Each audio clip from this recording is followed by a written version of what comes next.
hello everyone, and welcome to another episode of the Enthusiast Experiment. This next couple of episodes I've been really excited to get into. It won't be super in-depth. It's more of a unboxing, quick first look kind of mini review. And first up, we have from M&R a brand new sharpener, which I am so stoked to have my hands on.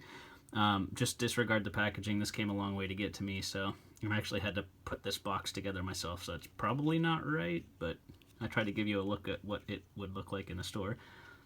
But it is the M&R Castor. So let's get this little guy open here. And now I forgot how I put it together. There we go. Alright, so pretty simple packaging. Again, yours might vary. This is just how mine came. So we'll set that aside here. Very, very simple. Nothing too crazy. Boom. Alright, so I have the Castor here. I've used it just a handful of times. Nothing too crazy. I cracked it open when I got out of the box just to give it a quick once or twice around, see how it did. So far so good, but before I got too deep into it, I wanted to present it to you guys and show you what it looks like. So it is made of brass. It has that nice heft. If you're familiar with the brass bullet, you will have an idea. Here's the size comparison. So the Castor is just a little bit larger, but the holes look very similar, which you'll see there. Little oblong shapes. And yeah, so it's a very similar style sharpener. If you're used to carrying the Alvin around, this isn't much different. So what we'll do, I have a paper plate here because in all these reviews, everyone always seems to have a paper plate. So I figured I would follow suit. If it ain't broke, don't fix it. So we'll do the bullet first in real time, just to give you guys a comparison, because I feel like a lot of the people in the community have the bullet pencil sharpener handy as like their EDC or something like that. They throw it in a bag or whatever.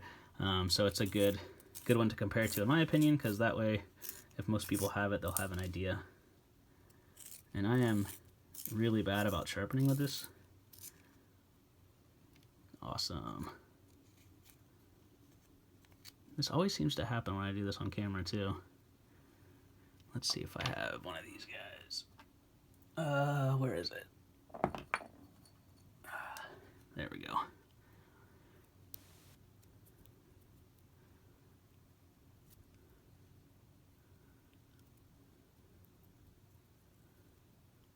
Part of it is this, the reason I'm using this Field Notes pencil for the sharpener reviews is because it wasn't the best example of one, so I figured I'd eat it up in a couple of these tests. So don't blame the sharpener for that. I blame this particular Field Notes pencil. And usually Field Notes pencils are really great. This is just, I think, not a really good one, as you can see by the wood.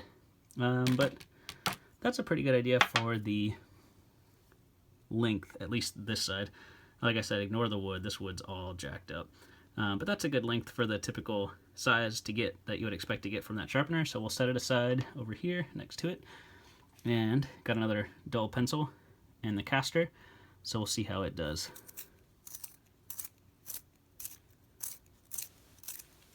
And it's already getting... That one did it too, huh? Man, both these Field Notes pencils.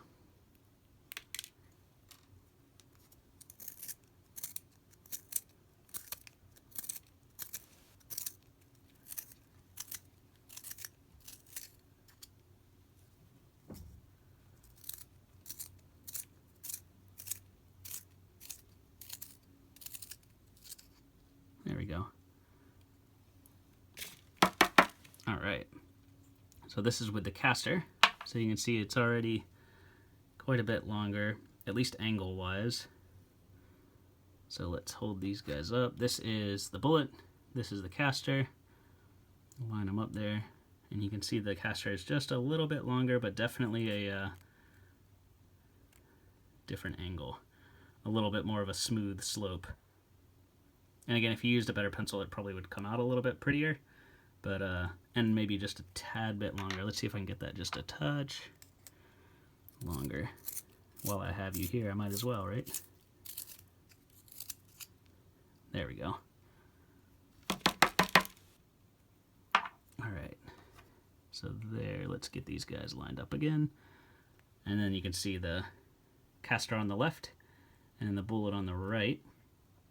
And definitely a little bit longer, and the slope of the angle of the sharpen is a little bit nicer. I guess less of a steep angle.